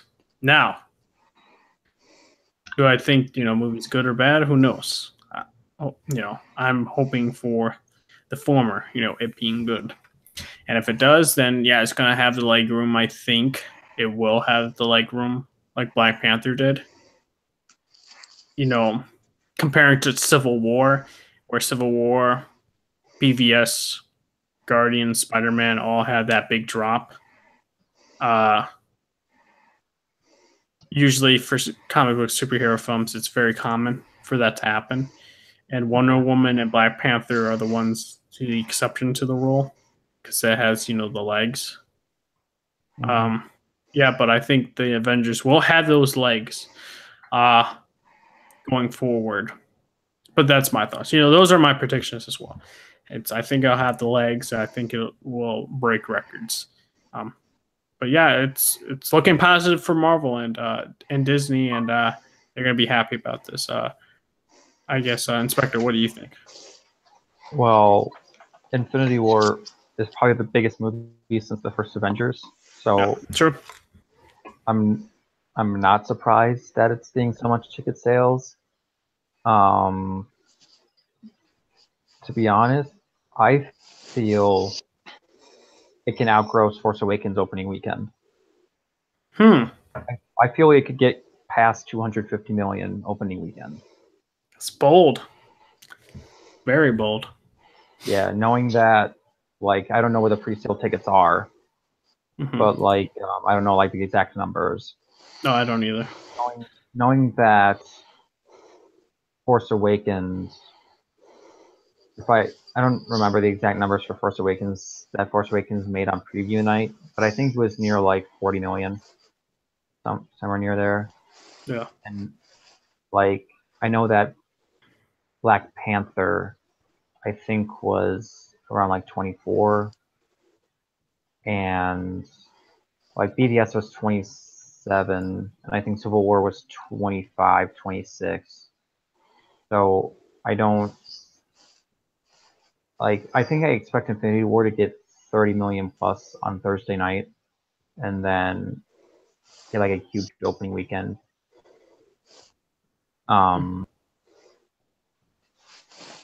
Yeah.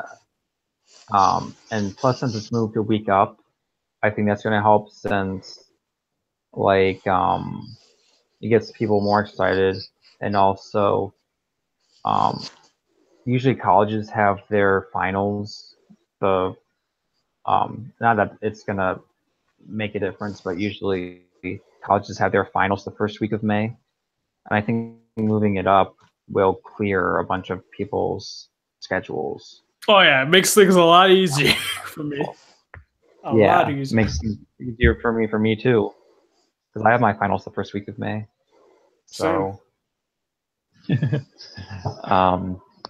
yeah, and knowing that most of those tickets are probably IMAX and IMAX 3D, that like those are even more expensive. So like I don't know how like the box office like denominates different ticket sales, like how much ticket sales are regular and how much ticket sales were like IMAX, and like how like they combine it all together to get the box office number. But yeah, I think it has a chance to beat Force Awakens opening weekend. And I think at this rate, I think 2 billion is a closer target, I guess. Because knowing that Black Panther is like creeping up on Age of Ultron for box office, I think Infinity War is just going to shoot to the moon in terms of box office returns for Disney Marvel. True. Marvel DC fan, what do you think about this news about the pre-sale tickets breaking records?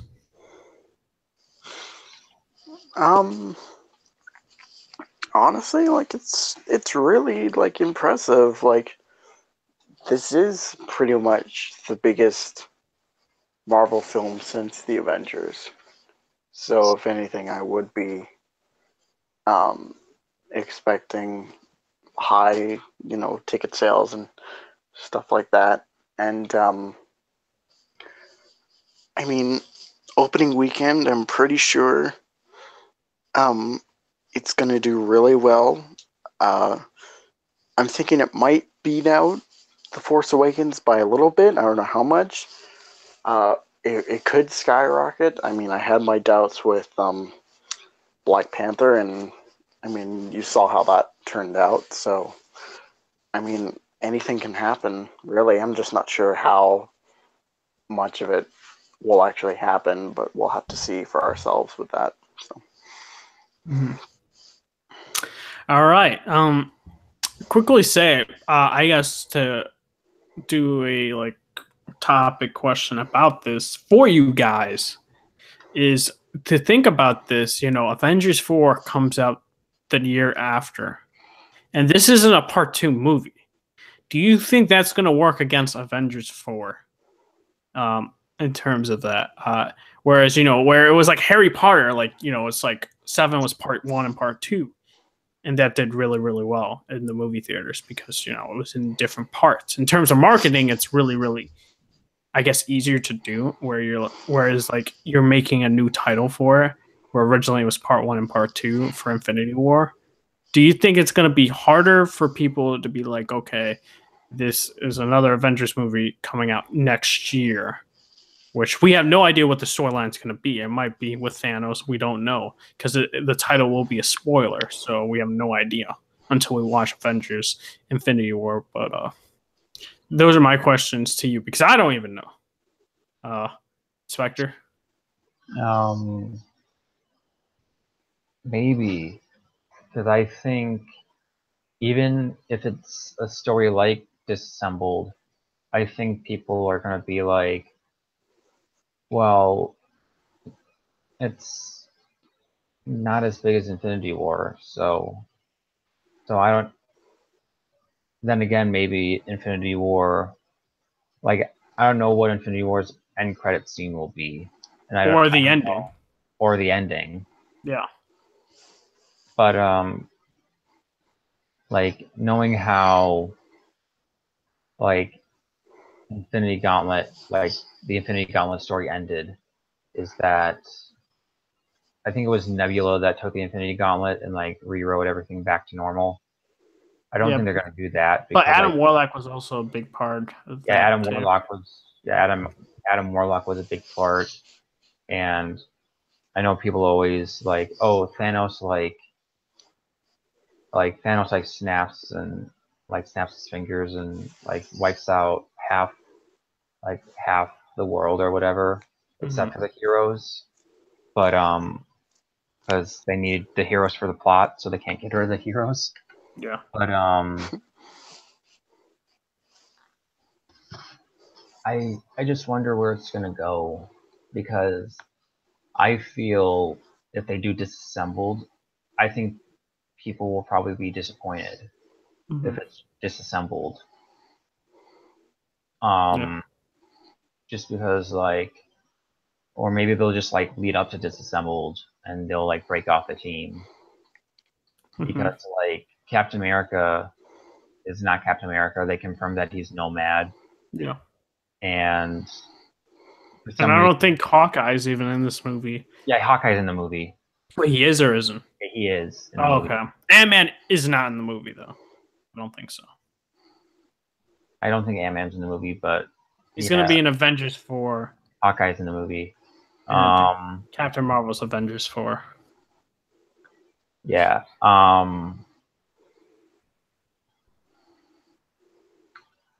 Yeah, it's weird because we don't really know what's going to go on. I don't know. I think it's just going to be a very hard marketing thing. Yeah, it's going to be hard, especially with like Captain Marvel, since that's a flashback, and like I don't know if that's going to like mess up the continuity of the MCU. But I think they just made it a flashback, not because of like Wonder Woman's success, but just because I think it would be very confusing if they had a movie like it's also going to be weird with Ant-Man and the Wasp, because like does that take place after Infinity War, or does that I don't know. I need to read up on what people have said. Like, to be honest, I'm not gonna say anything if it is or isn't. It's weird because I thought I knew and then I didn't know. So it's weird because, like, if it is, then how is it affected? Because it doesn't seem like it's that affected from the trailer. Yeah. But then again, that's just the trailer. That's true. I don't know. We're gonna have to see. Even though that those trailers for Ant-Man and Wasp have been not so good. Marvel DC fan, what do you think about, I guess, the marketing for Avengers 4 and how that's going to be? Because, I've said it, like, it would be easier to market Avengers Infinity War Part 2 way easier than a Avengers 4 movie that comes out a year later.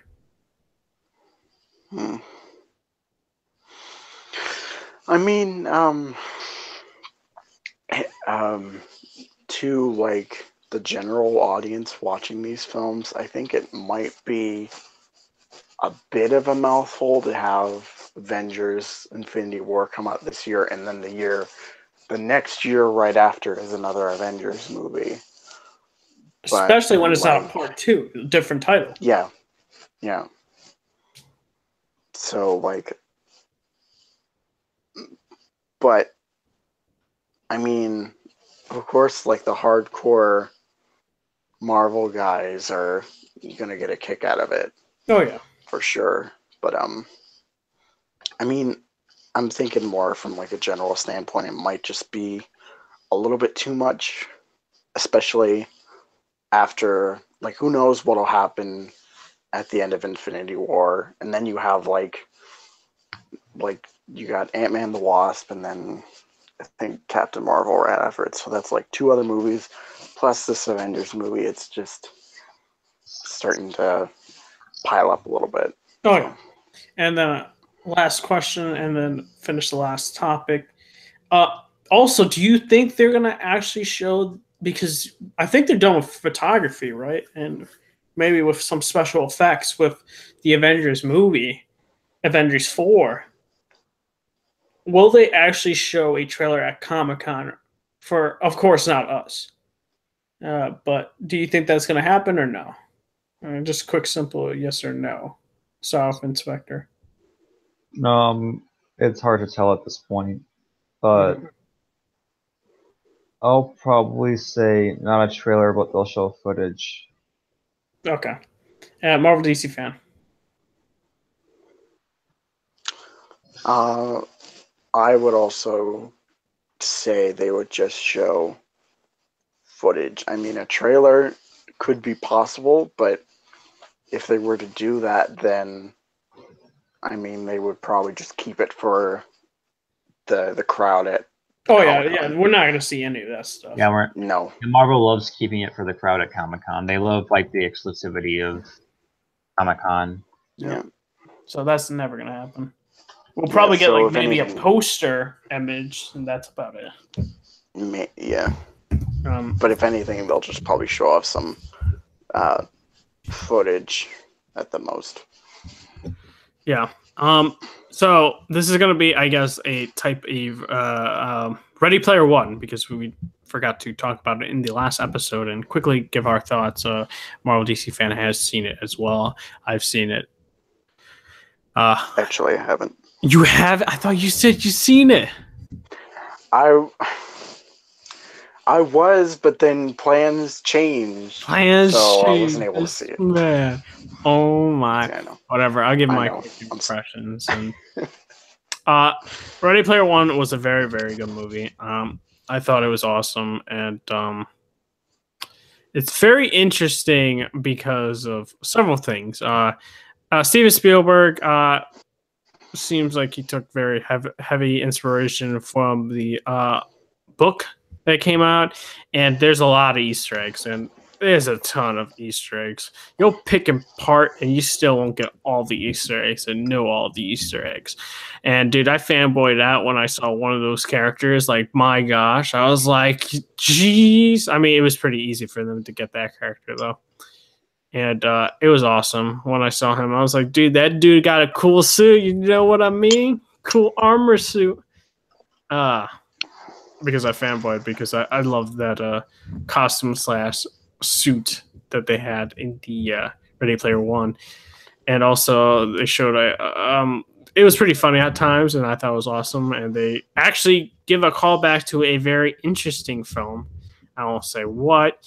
But overall, I give this movie, it had great action. It had a good message. Some pacings was a little off, but, I give it like a 7.5 out of 10. A very enjoyable movie, and everyone should go see it at least once, because I think they'll enjoy it. It's a very good time, and I really liked some of the characters as well. And yes, it's heavy CGI. So if you don't like heavy CGI, then I guess this movie is not for you. And yeah, and that's it. And then I quickly say, Steven Spielberg also said, you know, I think they said it's Harrison Ford's last movie for this Indiana Jones movie, and they're thinking about having a female Indiana Jones, which is like, dude, we already got a movie called Tomb Raider. That's basically Indiana Jones right there for you. Don't understand why. He was just like, yeah, female Indiana Jones movie. That's gonna totally happen. It's just like you got Tomb Raider. Like, why make another one? It's like, doesn't make sense. Just end it with Harrison Ford. End the franchise with Harrison Ford, and that's it. That's what I think is the best thing to happen to Indiana Jones. Don't get a female Indiana Jones when you have Lara Croft. Inspector, what do you have to say to Steven Spielberg and I guess my Ready Player One things?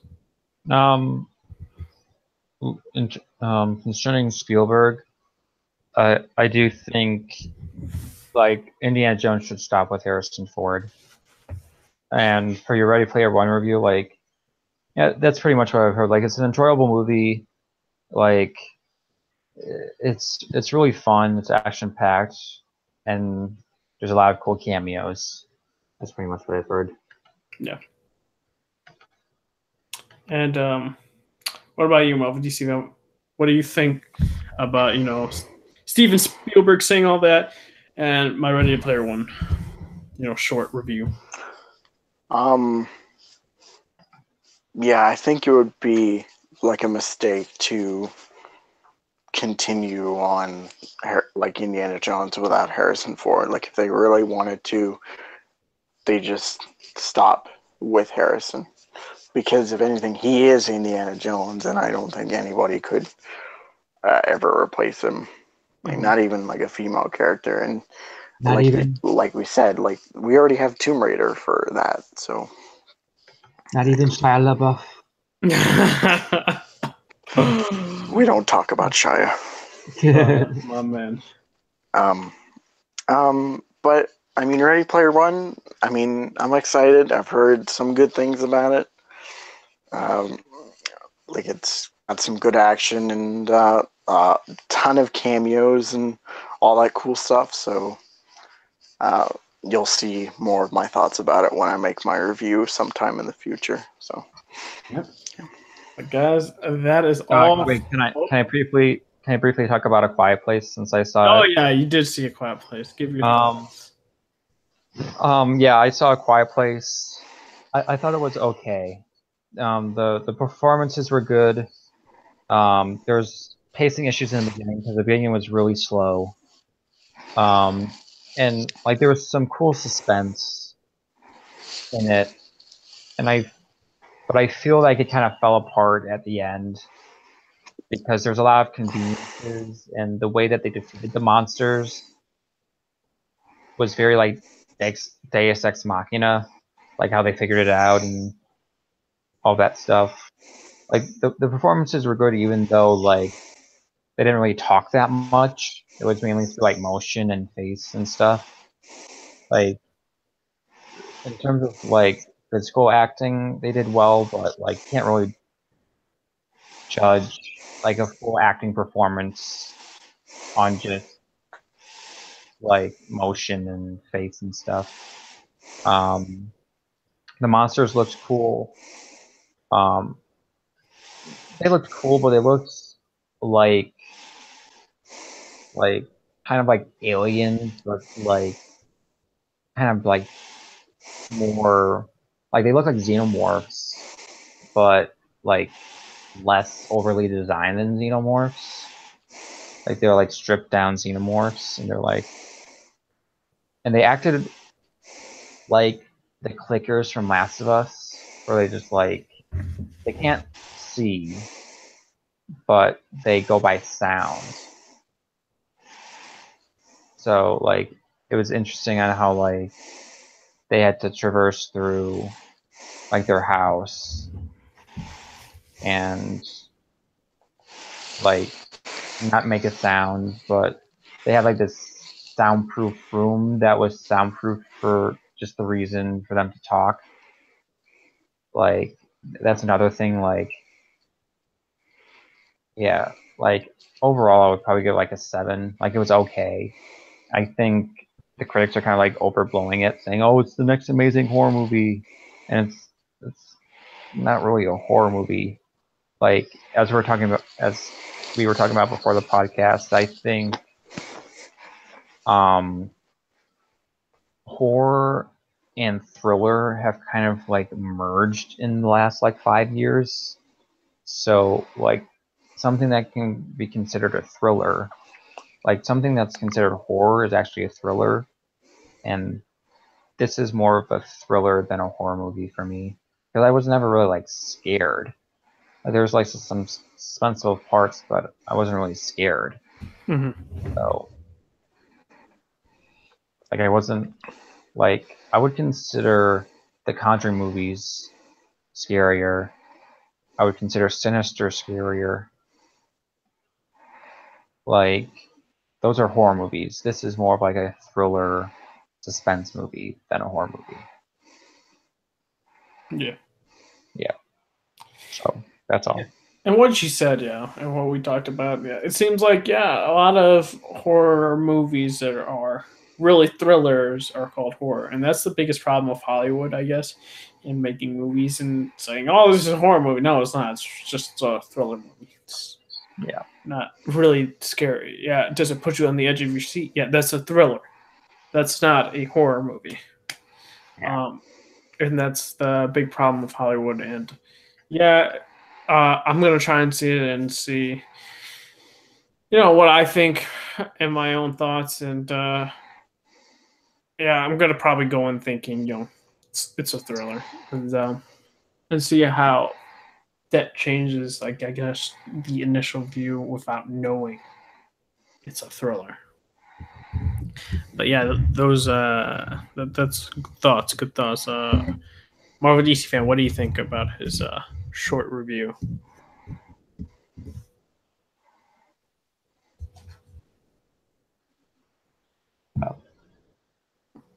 Hello? Yep. Yeah. Hello? Marvel DC fan, you there?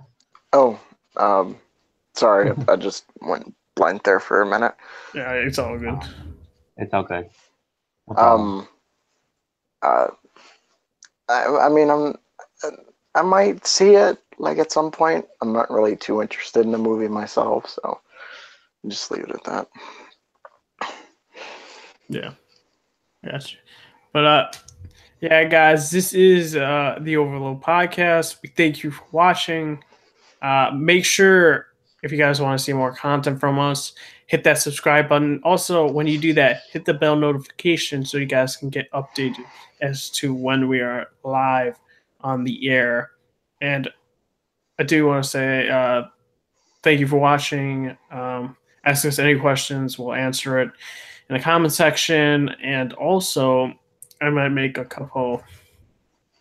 I keep saying videos, and it's hard. College. I'm gonna try one. I'm gonna try one. Just don't blame me if I don't.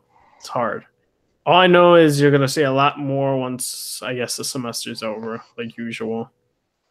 And you're gonna see more theories and more gaming videos, and it's gonna be great.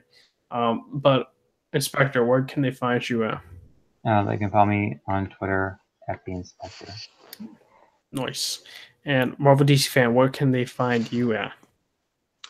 Well, you can find me on my YouTube channel, which is Marvel DC Fan X99, and of course you can follow me on Twitter, which is at Marvel DC Fan X99. Don't forget to like my videos, comment, subscribe, share to your friends and family, all that stuff. And have a good night and take care. Yep. And if you guys are gonna still try and stay up for that God of War, you guys are crazy. You guys got 2.5 hours to wait for that. But guys, this is the Overleveled podcast. Signing off. See you guys later. See ya.